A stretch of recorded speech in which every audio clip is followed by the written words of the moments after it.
Good morning students. આજે આપણે SY બીકોમનું cost એકાઉન્ટિંગનું માલ સામાન હિસાબો ભાગ 2 નામનું ચેપ્ટર ચાલુ કરીશું.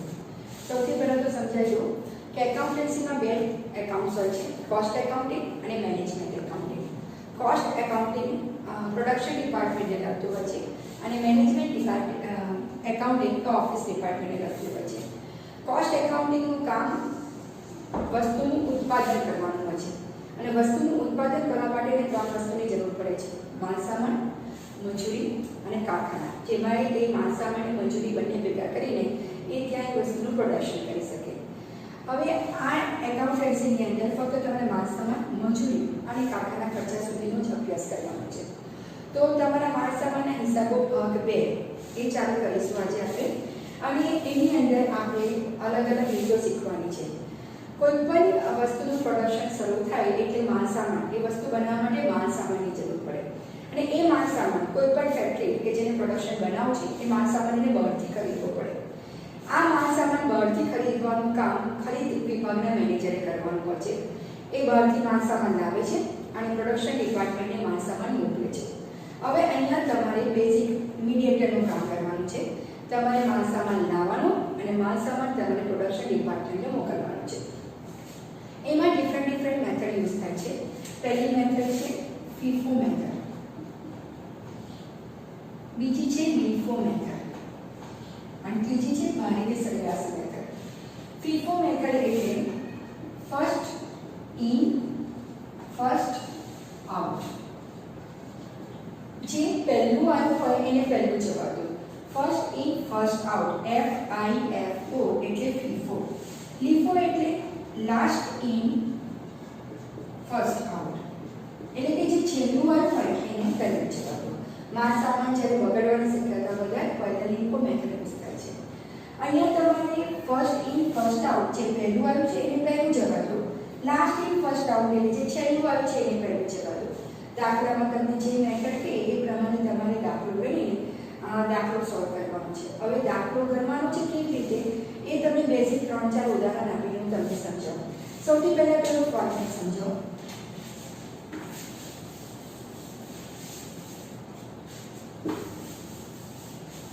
તમારે ફોર્મેટ કેવી રીતે દોરવાનું છે? ફોર્મેટ દોરવા માટે તમારે હંમેશા ચોકડો આડો કરીને દોરવાનું છે. આડામાં તમારે ફોર્મેટ લખવાનું છે. અહીંયા તમારે સૌથી પહેલું આવશે તારીખ, પછી આવક, જાવક અને સ્ટોક. આવક, જાવક અને સ્ટોક. હવે 3 મેઇન ભાગ પાડવાના છે. પછી તમારે એને લીટી દોરીને એના પર 4 ભાગ પાડવાના. 1 2 3 4. સેમ વે 1 2 3 અને 4. અને સ્ટોકના ફક્ત તમારે 3 જ ભાગ પાડવાના છે. બરાબર? એટલે ટોટલ તમારી તારીખ, આવક, જાવક અને સ્ટોક એ મેઇન છે તમારી પાસે. અને એમાંથી તમારે તારીખ, આવકના 4 ભાગ, જાવકના 4 ભાગ અને સ્ટોકના 3 ભાગ એવી રીતે કરવાનું છે. હવે એને હેડિંગ આપીશું. આવકમાં તમારે આવક ભરતિયા નંબર હેડિંગ મારવાનું છે. આવક ભરતિયા નંબર, પછી લખવાનું જથ્થો, પછી લખવાનો ભાવ અને કુલ તમારે રૂપિયા લખવાના છે. સેમ વે અહીંયા જાવકમાં માંગણી પત્રક નંબર હોય એટલે માંગણી પત્રક નંબર, જથ્થો, ભાવ અને કુલ રૂપિયા. સેમ વે અહીંયા તમારે કોઈ માંગણી પત્રક નંબર નહીં કે કોઈ આવક ભરતિયા નંબર નહીં, સીધું તમારે લખવાનું છે જથ્થો, ભાવ અને કુલ. એમાં લખીશું આપણે રૂપિયા. હવે આ તમારું ફોર્મેટ છે. ફોર્મેટ ખાસ યાદ રહી જાય એવું છે. પહેલા આપણે 4 મેઇન ફોર્મેટ કરવાના: તારીખ, આવક, જાવક અને સ્ટોક. આવકના 4 ભાગ, જાવકના 4 ભાગ અને સ્ટોકના 3 ભાગ. આવકમાં માલ આવે એટલે આવક ભરતિયા નંબર લખવાનો. જાવકમાં જેમ જેમ એ લોકો માલ માંગે એમ નંબર લખવાનો એટલે માંગણી પત્રક નંબર લખવાનો. અને સ્ટોકમાં તમારે જથ્થો, ભાવ ને કુલ. જથ્થો, ભાવ, કુલ, જથ્થો, ભાવ, કુલ, જથ્થો, ભાવ, કુલ આવી રીતે તમારે ચોકડો આડો કરીને તમારે એનો ફોર્મેટ બનાવવાનો છે. 1 4 એ પેઢી આપે 2019 કે 20 છે દાખલો છે સરની બાકી દાખલો છે આપણો કુલ જથ્થો છે 200 પછી 2 4 ખરીદી 200 નો ભાવ હતો 2 રૂપિયા એ જે 200 જથ્થો હતો એ 2 રૂપિયાના ભાવનો હતો પછી આપણે ખરીદી કરી 451 નો એનો ભાવ હતો 2 રૂપિયા ને 50 પૈસા પછી આપણે ખરીદી કરી 3 4 એમાં એ લોકોએ આપણી પાસે માલ માંગ્યું એટલે આપણે એને લખાઈ જાવક એટલે અહીંયા લખીશું આપણે પછી જાવકમાં આવે છે 351 એમાં જાવકમાં કોઈ દિવસ ભાવ આપેલો ના હોય ભાવ આપી જતી FIFO મેથડ કે LIFO મેથડ પ્રમાણે યુઝ કરવાનું છે પછી 4 4 ફરી ખરીદી કરી 200 અને આ વખતે ભાવ રાખ્યો લોકોએ 3 5 4 ફરીથી જાવક કરી 300 બરાબર આ એક દાખલો છે આપણી પાસે તો આ દાખલો આપણે FIFO મેથડ પ્રમાણે ગણીએ તો કેવી રીતે ગણાય છે સૌથી પહેલા તો આપણે 1 4 અહીંયા લખવાનું બાકી આવક ભરેતા નંબર છે તે લખવાનું આપણે બાકી સૌની બાકી હંમેશા આવકની અંદર લખવાની અહીંયા લખીશું આપણે 200 કેટલાનો હતો 2 રૂપિયાનો 200 ગુણ્યા 2 બરાબર 400 રૂપિયા જાવકમાં કશું લખવાનું નથી ડેશ ડેશ ડેશ કરીને સ્ટોકમાં આવી જવાનું હવે આપણી પાસે સ્ટોક છે 200 એકમોનો એટલે 200 ગુણ્યા 2 એટલે 400 રૂપિયા આ સ્ટોક થઈ જાય જેની તારીખ પૂરી થઈ જાય એટલે લીટી દૂર દેવાની એટલે આપણે ક્યાં રહી જાય કે તારીખ છૂટી પડી ગઈ છે હવે આપણે 2 4 માં આપણે ખરીદી કરી છે ખરીદી કરી એટલે માલ આવે માલ ખરીદી એટલે માલ આવે એટલે આવકમાં લખવાનું કેટલાની ખરીદી કરી છે 400 ની 2.5 રૂપિયાના ભાવમાં બરાબર તો 1000 રૂપિયા થશે 2.5 ચોકું 25 ચોકું 1000 રૂપિયા જાવકમાં કશું નથી મોસ્ટ આઈએમપી અહીંયા જ્યારે પણ આપણે ખરીદી કરીએ ત્યારે ઉપરનો સ્ટોક હંમેશા પહેલા નીચે ઉતારવાનો અહીંયા આપણો પહેલો જે સ્ટોક છે તે નીચે ઉતારવાનો તો તમે FIFO મેથડ અને LIFO મેથડ સમજણ પડશે તો સમજણ પડે નહીં અને હવે આપણો નવો સ્ટોક લખવાનો 400 2.5 રૂપિયાનો ભાવનો 1000 ડન હવે આપણે એને લીટી કરી દેવાની એક વસ્તુ યાદ રાખો જો તમે સ્ટોક ઉપરથી નીચે ઉતારવાનું ભૂલી જશો તો FIFO મેથડ અને LIFO મેથડ તમને આવડે નહીં હંમેશા પહેલો સ્ટોક નીચે ઉતારવાનો અને પછી જ નવો સ્ટોક લખવાનો પછી આપણી તારીખ આવી 3 4 આપણે જાવક એટલે હવે આવકમાં કશું નથી એટલે ડેશ લખ્યું અને આપણી જાવક છે હવે 351 ઓકે ડન હવે મેથડ ચાલે છે FIFO FIFO જે પહેલો આવ્યો હોય એને પહેલું જવાબ બરાબર તો મને ટોટલ 300 આપવાના છે તો મારી પાસે પહેલા 200 આવ્યા હતા તો ફર્સ્ટ ઇન ફર્સ્ટ આઉટ જે પહેલું આવ્યું છે તે પહેલું જવાબ તો પહેલા 200 વાળા એકમો જવાબ આવીશ તો 200 2 અને 400 પણ મારે જોઈએ છે ટોટલ 300 તો હજી બીજા 100 બાકી રહ્યા તો 100 હું 400 માંથી આપીશ એટલે 100 ગુણ્યા 2.5 રૂપિયાનો ભાવ એટલે 250 બરાબર હવે મારી પાસે 200 જતા રહ્યા 400 માંથી 100 જતા રહ્યા એટલે મારી પાસે રહ્યા 300 શેના ભાવમાં રહ્યા 2.5 ના ભાવમાં એટલે 25 તરી 75 750 નો ભાવ થયો ફરી જો ટોટલ મને 300 એકમો આપવાના હતા FIFO મેથડ ચાલે છે એટલે 200 હું 2 રૂપિયાના ભાવમાં આપીશ અને બાકીના 100 હું આ 400 માંથી આપીશ એટલે 100 એનો ભાવ હતો 2.5 રૂપિયા એટલે થયા 250 હવે મારી પાસે 200 તો વપરાઈ ગયા 400 માંથી 100 વપરાયા એટલે રહ્યા 300 ગુણ્યા 2.5 રૂપિયાનો ભાવ એટલે 750 લીટી દોરી દો હવે આપણી પાસે તારીખ આવી 4 ફરી ખરીદી કરી આપણે ખરીદી કરી એટલે કઈ લખવાની આવકમાં આવકની અંદર ખરીદી કરીએ 200 3 રૂપિયાનો ભાવ છે 200 તરી 600 રૂપિયા ડન એટલે જાવકમાં આપણે કશું લખવાનું નથી હવે પહેલા જ તમે જ્યારે પણ ખરીદી કરીએ ત્યારે આપણે સ્ટોકમાં જે એમાઉન્ટ લખીએ એ એમાઉન્ટ પહેલા ઉપરથી નીચે ઉતારવાની પછી જ આપણે નવી ખરીદી એડ કરવાની છે તો પહેલા 300 એડ નીચે ઉતારી દઈએ અને પછી નવી ખરીદી 200 ની એડ કરી દઈએ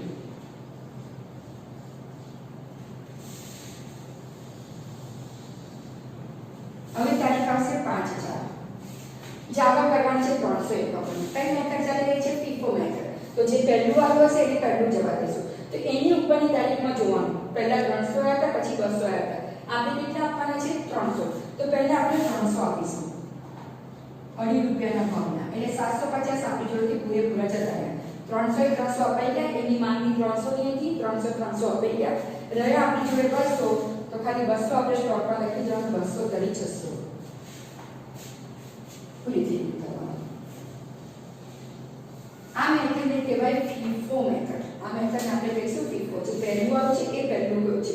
એટલે હંમેશા મેથડ જાવકમાં ચૂઝ થાય. ખરીદી ત્રણે ત્રણ રીતના એ સરખી રીતે જ લખાય. ખરીદી કોઈ પણ રીતમાં તમે સરખી લખશો. મારી સરેરાશ મેથડ હશે, FIFO મેથડ હશે કે LIFO મેથડ હશે, કોઈ પણ રીતમાં તમારી ખરીદી સરખી લખવાની છે. જે મેથડ બદલાય છે એ તમારી જાવકથી બદલાશે. FIFO મેથડ હશે તો જે પહેલું આવ્યું હશે પહેલું જશે, જે છેલ્લું LIFO મેથડમાં જે છેલ્લું આવ્યું હશે પહેલું જશે. પણ એના માટે ખાસ ધ્યાનમાં રાખવાનું છે. તો જો તમે સ્ટોક નીચે ઉતારવાનું ભૂલી ગયા તો તમારો આખો દાખલો ખોટો પડશે, કારણ કે એના પરથી તમને ખ્યાલ નહીં આવે. હવે ધારો કે સપોઝ તમે 400 પહેલા લખી દીધા, પછી તમને યાદ આવે કે 200 લખવાનું ભૂલી ગયા, તો તમે 200 નીચે લખશો. નો, એવી રીતે નથી લખવાનું. પહેલા આપણી પાસે જે આવ્યું એને પહેલા નીચે ઉતારવાનું, પછી જ નવું એડ કરવાનું. તો દાખલાનો જવાબ પરફેક્ટ આપણી જોડે બાકી રહેશે કે કેટલા એકમો છેલ્લે આપણી જોડે બાકી રહ્યા. હવે આ તો મેથડ થી FIFO મેથડ. હવે સેમ દાખલો LIFO મેથડ થી ગણીશ. આ જ દાખલો છે, પણ સપોઝ મેં LIFO મેથડ થી ગણું છું. તો મેં તમને શું કીધું કે ખરીદીમાં કોઈ મેથડ ચેન્જ ન થાય. મેથડ ચેન્જ થઈ જાય તમારી જાવકથી. એટલે અહીંથી આપણો દાખલો આખો બદલી જશે.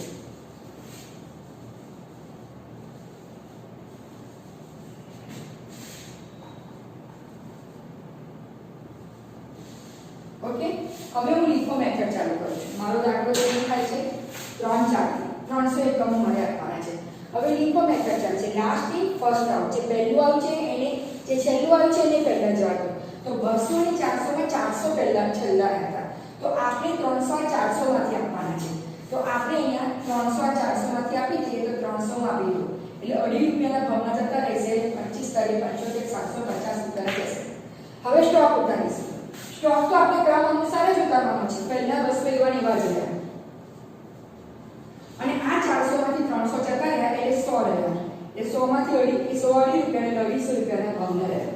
ખ્યાલ આવી ગયો બધાને? FIFO મેથડ હતી તમે ઉપરથી આપ્યા, અને LIFO મેથડ હતી તમે નીચેથી આપ્યા. હવે હું આવક તો મેં એવી એવી રાખી એટલે સ્ટોક આવે. પહેલા કરે તો સ્ટોક નીચે ઉતારીશ. 200 ની ખરીદી થઈ છે, 200 ની ખરીદી લખી. પહેલા સ્ટોક નીચે ઉતારી દઈએ. અને હવે નવો સ્ટોક એડ કરી દઈએ. 200 3 અને 600. બરાબર? જો હવે સ્ટોક 3 સ્ટોક રહ્યા. હવે આપણે જાવક આપવાની છે 300 ની. જાવક 300 ની આપવાની છે તો LIFO મેથડ ચાલે છે તો નીચેથી આપવાની. પહેલામાં 200 માંથી આપીશ. 300 ટોટલ આપવાનું છે, જે છેલ્લું હોય એને પહેલું આપવાનું. 200 ₹3 ભાવના 600. હજી મારે 300 આપવાના છે એટલે પહેલા 100 આપીશ.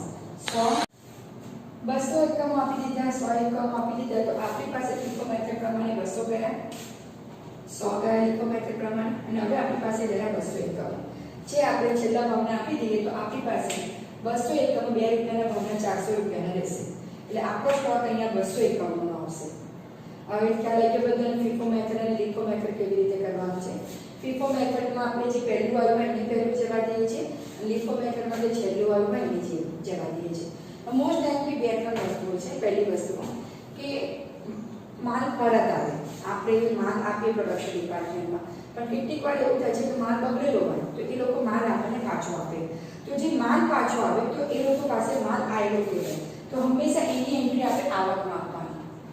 ખરીદેલો માંગણી પત્રક પ્રમાણે માલ આપ્યા પછી એ લોકો માલ પાછો આપે તો એની એન્ટ્રી આપણે આવકમાં આપવાની. પણ હવે ભાવ કયો કરવાનો? તો એ લોકો તમને ક્લિયરલી ચોપડીમાં કહેશે જ કે ત્રીજી તારીખે જે માલ આપ્યો હતો એ માલ પાછો આપે તો ત્રીજી તારીખે આપણે જે માલ આપ્યો હતો એ માલનો ભાવ હતો ₹2.5. તો જ્યારે એને ભાવ રિટર્ન લઈએ આપણે ત્યારે આપણે એનો ભાવ ₹2.5 કરવાનો. ટૂંકમાં તમારે યાદ રાખવાનું કે પરત માલ થયો હોય તો તમારે એને આવક નાખવાનું. સેમ વે ઘટ પડ્યું હોય. કેટલી બધી એવું થાય કે માલ એ લોકો મોકલે ને રસ્તામાં જતા પહોંચતા કે પ્રોડક્શન કરતા કેટલો માલનો બગાડ થાય તો એને ઘટ કહેવાય. તો ઘટ હંમેશા જાવકમાં લખવાની. અને એનો ભાવ કેવી રીતે કરવાનો? તો તમે કઈ મેથડ યુઝ કરો છો એ ધ્યાનમાં રાખવાનું.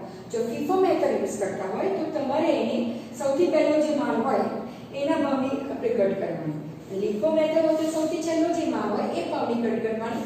હવે ધારો કે 5 ની ઘટ આવી, 5 એકમોની ઘટ, તો ફીફો મેથડ હોય તો 5 એકમ આપણે જાવકમાં લખવાના, એનો ભાગ લખવાનો. અને જ્યારે એનો સ્ટોક લખવાનો છે તો 200 માંથી 5 માઈનસ કરીને આપણે 195 લખવાના. પણ સપોઝ ઘટ આવી 5 ની લીફો મેથડ છે તો તમારે 100 માંથી 5 બાદ કરીને લખવાના અને એનો ભાગ લખવાનો 2.5 રૂપિયા. તમારે ધ્યાનમાં રાખવાનું છે કે માલ પરત આવે તો આવક કહેવાય અને માલ ઘટ થાય ઓછો થાય તો જાવકમાં લખવાનું. અહીંયા તમારે તારીખ પણ ધ્યાનમાં રાખવાની છે. છેલ્લી તારીખ જો 1 થી 14 1 થી 15 તારીખની વચ્ચેના તમને જો તારીખ આપેલી હોય તો છેલ્લી તારીખ તમારે 15 આપવાની છે. એટલે 15 ની આખર બાકીનો સ્ટોક રાખી ફરી તમારે એન્ટ્રી નીચે ઉતારવાની છે. પણ છેલ્લી બાકી જો 1 થી 30 ની અંદર તારીખ આપેલી હોય 28 27 તો તમારે છેલ્લો સ્ટોક 30 કે 31 તારીખનો બતાવવાનો છે. આ પ્રમાણે તમારે ફીફો અને લીફો મેથડથી દાખલા ગણવાના છે. બનેલી સરેરાશ મેથડ આપણે એના પછીના વિડીયોમાં શીખીશું.